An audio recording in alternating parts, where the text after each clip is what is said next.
최신 뇌과학 논문을 리뷰하는 뇌리 시작하겠습니다. 오늘 이야기할 주제는 우리가 다른 동료나 다른 사람들이 위험에 빠졌을 때 구호 활동을 하죠. 의식을 잃고 쓰러지면 뭐 인공호흡도 하고 심폐소생술, 뺨을 때리기도 하고 막 그렇게 주물러 주기도 하고 이런 행동을 합니다.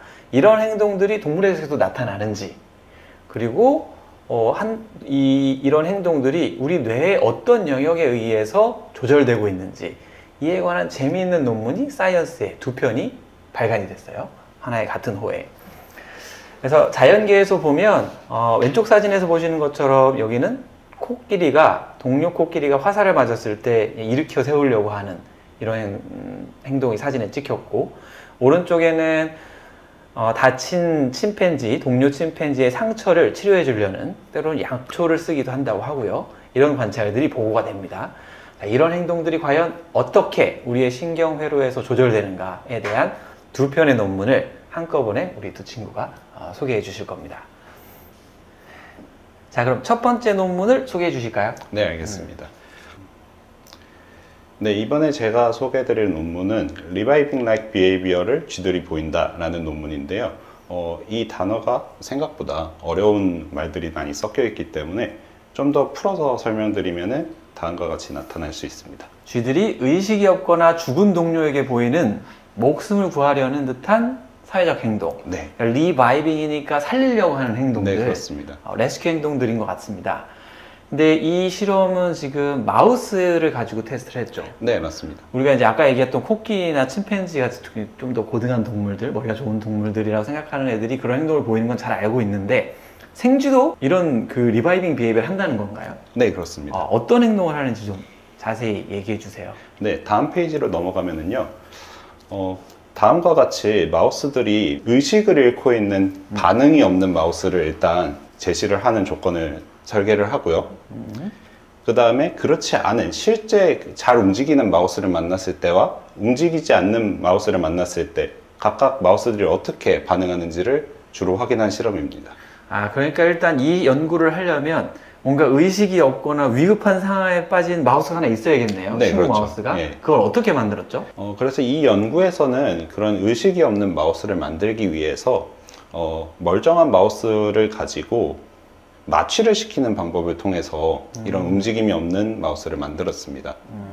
여기에는 저희가 일반적으로 마취제로 많이 사용되는 케타민과 그 다음에 그 가스 마취를 통해서 굉장히 빠르게 마취했다가 빠르게 풀리게 할 수 있는 아이소플로레인이라는 물질들을 이용해서 이런 반응이 없는 마우스를 만들었습니다. 뭐 쥐들은 마취제가 뭔지 모르니까 네. 갑자기 나랑 같이 살던 친구 쥐가 막 쓰러져 있는 상황이 되는군요. 그래서 의식을 잃은 이 쥐에게 어떤 행동을 하는가. 네. 네, 말씀해 주신 것처럼 케타민 같은 걸 주입해 놓으면 깊은 마취 상태에 들어갈 거고, 아이소플로레인 같은 거는 마취가 됐다가 수십 초 안에 이렇게 깨어나죠. 네, 그렇습니다. 이런 다른 상황을 만들어 놓고 네. 얘들의 구호 활동이 어떻게 일어나는지 관찰한 거겠군요. 네. 네, 그래서 실제로 그 멀쩡한 마우스와 그 다음에 마취제로 의식을 잃고 있는 마우스에게 그 다른 마우스를 넣어줬을 때 어떻게 반응하는지를 봤을 때 이제 D와 같은 그림이 나타났습니다.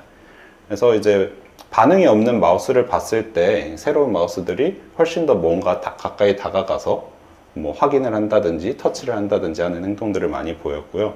그래서 이런 행동들을 전체적으로 분석을 해봤더니 특이하게도 이제 3개 종류의 행동으로 나뉘는 것을 알 수가 있었습니다. 그래서 이제 첫 번째는 스니핑이라고 부르는 이제 간단한 냄새 맡기 정도고요.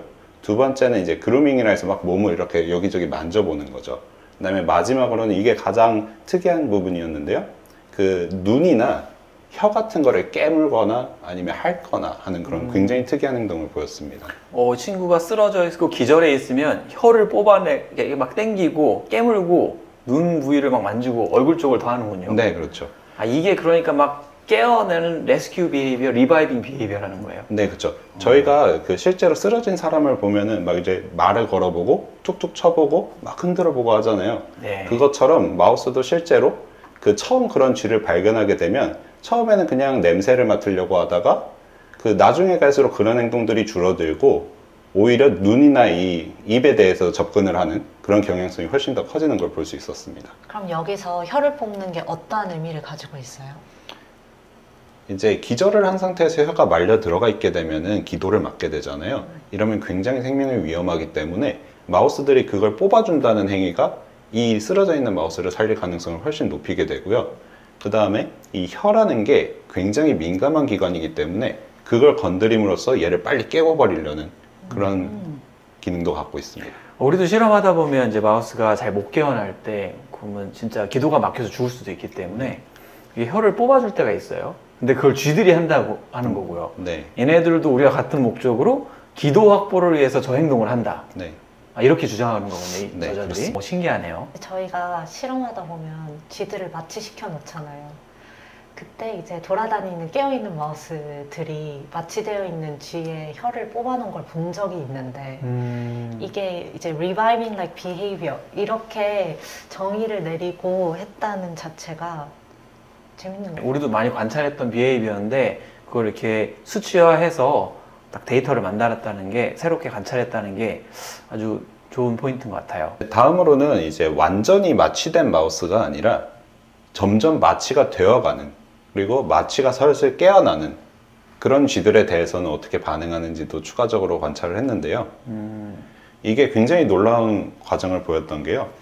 이 의식을 잃어가는, 즉 마취가 진행되어가는 마우스 같은 경우엔 마취가 되기 전에는 간단한 이 스니핑하는 그런 행동부터 보이다가 그 마취가 된 것 같으면은 점점 이제 직접적으로 접근하고 얘 안 움직이는데 하면은 이제 아까 말씀드렸던 혀를 꺼내거나 하는 행동들을 보였습니다. 그리고 반대로 이제 기체 마취 같은 걸 통해서 금방 깨는 마우스 같은 경우는 처음엔 얘가 안 움직이고 있으니까 이제 혀를 꺼내려고 하거나 막 이제 눈에 접근하거나 하는데 얘가 움찔움찔 하잖아요. 그러면 이제 금방 그 행동을 멈추고 이제 다시 스니핑만 하는 그런 단계로 돌아갔습니다. 우리도 이제 구호 활동을 할 때 이 사람의 의식 상태나 현재 조건에 맞춰서 구호의 단계가 있는데 쥐들도 그런 행동을 한다는 뜻이에요. 네. 의식을 이미 잃은 애 같은 경우는 막 깨물고 때리고 깨어나는 것 같으면 이제 주물러주고 반대에는 또 반대로 일어나고. 네, 그렇죠. 신기하네요. 또 쥐가 그 정도까지의 구호 활동을 할 수 있다는 건 몰랐는데, 그럼 이제 이런 행동들을 할 때 얘 신경계가 어떻게 이걸 가능하는 건지를 봤을 것 같은데요. 네. 어떤 뇌와 관여를 하죠? 본 연구에서는 연구진들이 이런 마우스가 친구를 구하려는 행동의 어떤 핵심 중추로 PVH라는 영역을 제시를 했는데요. 이 PVH는 뇌실 옆에 있으면서 뭐 여러 가지 그 신경 전달 물질 같은 것들을 생산하거나 아니면 받아들이는 그런 중추입니다.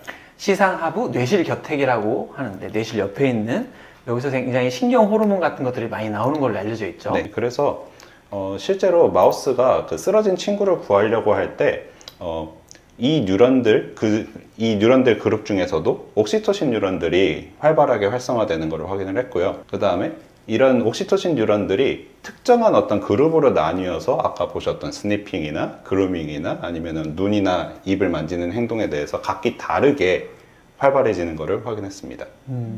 이 옥시토신이 이제 우리가 제일 잘 알고 있기로는 출산할 때 네. 아기를 밀어내기 위한 신경작용을 할 때 나오는 호르몬으로 알고 있는데, 사실 뇌 여기저기에 옥시토신 리셉터가 있고 수용기가, 여기서 이제 이 뇌실결핵에서 나오는 옥시토신이 우리의 사회 행동을 조절한다는 것이 잘 알려져 있어요. 네. 특히 이 옥시토신의 작용이 굉장히 되게 소셜하게 만든다, 프로소셜 비헤이비어를 일으킨다는 것들이 얘기가 많이 됐는데, 사실 좀 알고 접근한 것 같긴 해요. 네. 예.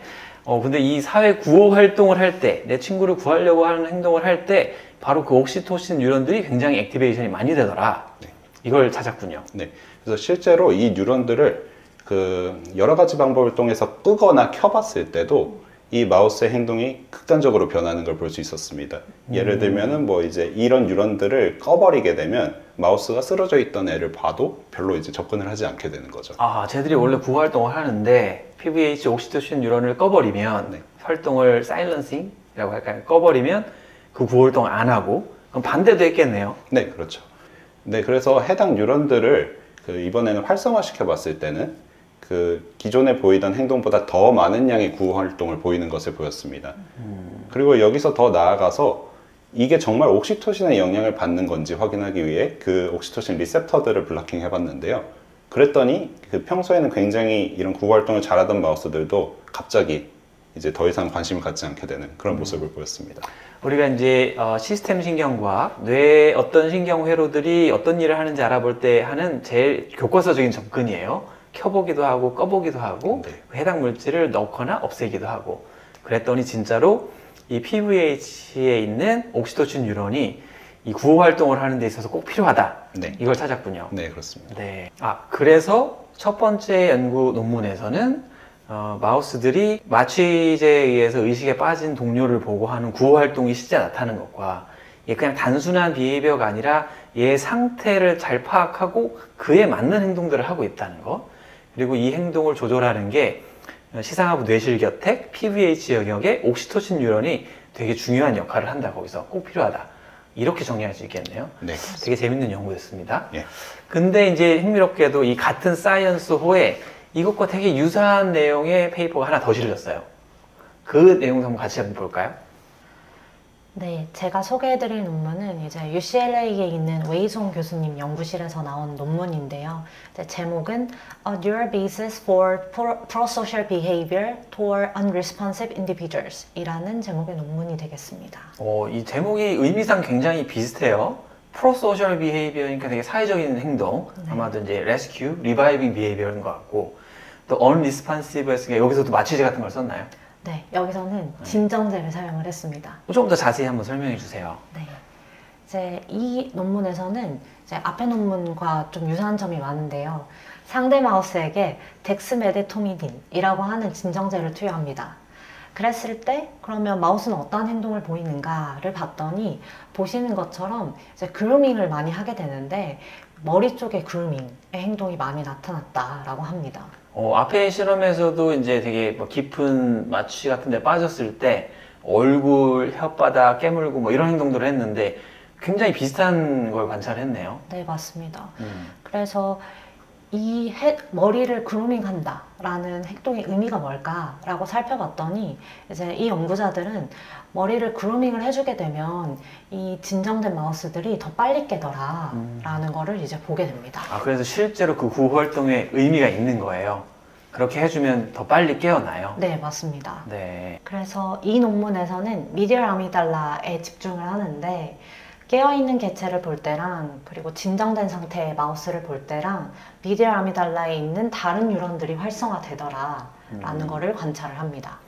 앞선 논문에서는 시상하부에 있는 뇌실겨택의 옥시토신 뉴런들이 이 구호 활동을 할 때 되게 중요하다라고 얘기했는데 비슷한 행동을 관찰하면서 다른 영역을 봤군요. 네, 이제 맞습니다. 아미그달라는 이제 정서나 뭐 공포의 학습 이런 반응에서 되게 중요하다는 게 알려졌고, 아미그달라 편도체의 그 하위 영역들 중에서도 지금 얘기하신 미디얼 아미그달라 내측 편도체 영역은 특히 사회 행동에서 뭐 메이팅을 하거나 아니면 막 공격 행동을 하거나 아니면 새끼를 기르거나 이런 사회적인 행동들에서 되게 중요한 영역이라고 또 기존에 밝혀왔던 영역이죠.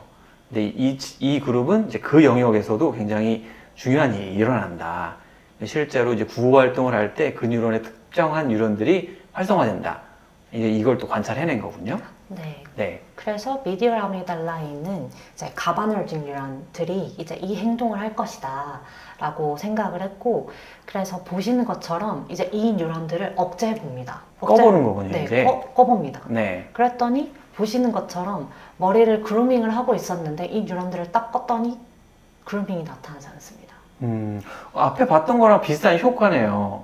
그런데 미디얼 아미그달라에 있는 가바울직 뉴런들, 네. 특히 이제 이니비션 하는 뉴런들을 선택적으로 끄는 것으로 이런 구호 활동을 멈추게 만들 수 있다. 그런 결과예요. 네, 맞습니다. 그래서 이렇게 억제도 해보고 이번에는 활성도 해보는데, 활성을 할 때는 가바널직 파지티브, 텍1 파지티브 뉴런들을 활성화시켜 보는데, 활성화시켰더니 보시는 것처럼 머리를 그루밍하는 시간들이 늘어난다 라는 걸 확인할 수 있습니다. 이제 그 미디얼 아미그달라 사전 연구에서, 기존의 연구들에서 사실은 이 미디얼 아미그달라의 가바울직 뉴런들, Vget 파지티브 뉴런들을 액티베이션 하는 게, 활성화시키는 게 여러 가지 소셜 비헤이비어를 일으킨다. 어떨 경우에는 그걸 약하게 자극하면 레이팅을 하게도 만들 수 있고요. 상대가 심지어 수컷이어도. 레이팅을 트라이하게 또는 되게 강하게 자극하는 경우에는 또 막 공격 행동을 일으킨다라는 보고가 이전에 있었었는데 이번에는 같은 파퓰레이션을 자극하는데 구호 활동을 한다라는 약간 좀 이상하게 들리긴 하는데 왜 그럴까요? 이 논문에서는 이제 가바널지 파지티브이면서도 이제 텍1 파지티브 뉴런들을 활성화시키는데 이제 선행 연구에 따르면 이 텍1 파지티브 뉴런들은 스트레스 받은 개체를 만났을 때 이제 그루밍이나 이런 친사회적인 행동을 할 때 관여하는 뉴런들로 이제 알려져 있습니다. 그래서 기존의 연구와는 조금 다르게 Vген 뉴런 중에서도 텍1이라는 서브 파퓰레이션을 하위 그룹을 특별히 액티베이션한 상황이군요. 네. 알겠습니다. 재밌게도 이제 똑같은 비헤이비어를 두고서도 각기 다른 영역에서 이런 효과를 관찰했어요. 두 개의 페이퍼가. 굉장히 재밌는 논문이고 뭐 신기하고 또 새롭게 관찰한 내용들이니까 더 재밌는 내용들이 있었을 것 같은데 각 페이퍼에서 뭔가 한 가지씩 포인트 할 수 있는 어떤 내용들이 더 있을까요? 근데 이제 제가 봤던 아까 그 마우스의 구호 활동에 대한 논문에서는요, 추가적으로 확인했던 사항 중에 이 마우스들, 두 마리 마우스들의 성별이 어떻게 변하느냐에 따라서 그 다음에 이 두 마우스가 원래 잘 알던 사이냐 아니냐에 따라서 어떤 결과가 나타나는지를 추가적으로 본 내용들이 있었습니다. 아, 이 위급 상황에 빠진 애가 남자냐 여자냐? 네, 그렇죠. 혹은 수컷이냐 암컷이냐? 혹은 얘가 나랑 친하냐 안 친하냐에 네. 따라 달라요? 네, 굉장히 다르게 나타났는데요. 예. 우선 전체적으로 결과를 정리해서 말씀드리면 암컷과 암컷끼리가 가장 잘 친하게 지내고 잘 구해주려고 하고요. 그리고 수컷과 수컷들은 굉장히 상극입니다. 구하려고 잘 하지 않는 거죠. 네. 네. 근데 말씀드린 것처럼 그 수컷들끼리 싸우려고 막 하고 좀 더 상극이기는 해도 그래도 친한 알던 친구면은 이제 쓰러졌을 때 이제 좀 확인을 하려고 합니다. 근데 아예 그냥 모르는 수컷이 쓰러져 있으면은 관심을 잘 안 가집니다. 그러니까 정리하자면 일단은 암컷들이 구호 활동을 잘한다. 네. 암컷끼리가 제일 잘하고 네, 그렇죠. 그리고 기왕이면 나랑 잘 아는 애는 더 뭔가 구호 활동을 하려고 하더라. 네. 그런 게 또 관찰이 됐네요. 네, 그렇습니다. 재밌네요. 두 번째 논문에서는 또 어떤 포인트가 있을까요? 네, 첫 번째 논문에서는 상대에 집중을 했다면 이제 이 두 번째 논문에서는 상태에 집중을 합니다. 이제 진정제를 맞은 동물과 그리고 스트레스를 받은 동물을 이제 비교를 해봤는데 이때 두 행동의 차이가 나더라라는 거를 확인을 합니다. 그래요. 어떻게 차이가 나죠? 스트레스를 받은 마우스를 봤을 때는 이제 몸 전체적으로 그루밍을 해주는데 진정제를 맞은 동물은 아까 머리 쪽을 많이 그루밍을 해줬잖아요. 그래서 이렇게 행동적인 차이가 있었고 이제 미디어 아미달라에서도 이제 다른 뉴런들이 활성화되더라라는 거를 이제 봅니다. 그러니까 이제 우리 아까 처음에 얘기할 때 막 마취에서 깨어나는 애랑 지금 막 점점 의식이 잃어가는 애랑도 행동이 다르다는 걸 얘기했었는데 이런 이제 의식이 있고 없고 뭐 이런 상태가 아니라 그건 괜찮은데 무슨 스트레스 받았어요? 리스트레인트 스트레스. 근데 막 가둬놓고 한 동물이 좀 괴로움을 겪은 후에 돌아오면 왜 그래? 하면서 하는 행동은 또 다르다. 네. 그때 발생하는 뉴럴 활성화도 다르고 그 미디어 아미그달라에서 그리고 막 이렇게 얼굴이나 이런 거를 관찰하기보다는 몸을 마사지 하듯이 네. 그루밍을 해주는 행동을 봐더라. 그렇군요. 되게 똑똑하네요. 그래서 마우스가 상대방의 상태를 인지를 하고 그거에 맞게끔 행동을 하는 면이 좀 재밌지 않나. 네, 저도 되게 오랫동안 마우스 연구를 했는데 잘 생각하지 못했던 부분들이었던 것 같아요. 이 두 개 동시에 나온 논문을 간략하게 정리해 주신다면? 네, 저희가 지금까지 봤던 이 마우스의 목숨을 구하고자 하는 행동들에 대해서 정리를 해보자면요. 우선 상대가 어떤 상태에 있는지에 따라서 얘를 정말로 구할 수 있고 얘한테 정말 필요한 어떤 행동들을 스스로 본능적으로 파악해가지고 이거를 수행한다는 그런 굉장히 똑똑한 면이 있는 것 같습니다. 그런 행동들을 굉장히 정량화해서 예. 처음으로 이제 디테일하게 해석하는 네. 그런 가치가 있는 연구인 것 같습니다. 네. 특히 이제 그런 부분을 단순히 이제 행동 레벨에서만 본 게 아니라 실제 뉴런들이 어떻게 움직이는지까지도 관찰을 해서 결과를 정리한 게 정말 이제 재밌는 내용이었던 것 같습니다. 그러게요. 그리고 이 두 논문이 이제 사이언스의 같은 호에 실렸잖아요. 이 점도 좀 신기했습니다. 그렇죠. 이제 이렇게 새롭게 보고를 할 때 이런 경우가 왕왕 있어요. 백투백으로 거의 비슷한 실험을 한 두 개의 연구를 한꺼번에 실어주는 이 독립된 연구자들인데, 그럼 우리가 이제 이 데이터를 믿기가 너무 좋죠. 이 한 팀이 잘못한 게 아니라 진짜로 이렇게 연구해서도 저기에서 연구해서도 정말 비슷한 관찰이 된다라는 점에서 더 신뢰성 있는 연구가 되는 것 같습니다. 그래서 이렇게 오늘은 마우스, 다른 동물들이 어떻게 구호 활동을 하는지 그 디테일한 행동과 관련된 신경회로에 대한 두 편의 논문을 리뷰해 봤습니다. 그럼 여기서 마치도록 하겠습니다. 네, 감사합니다.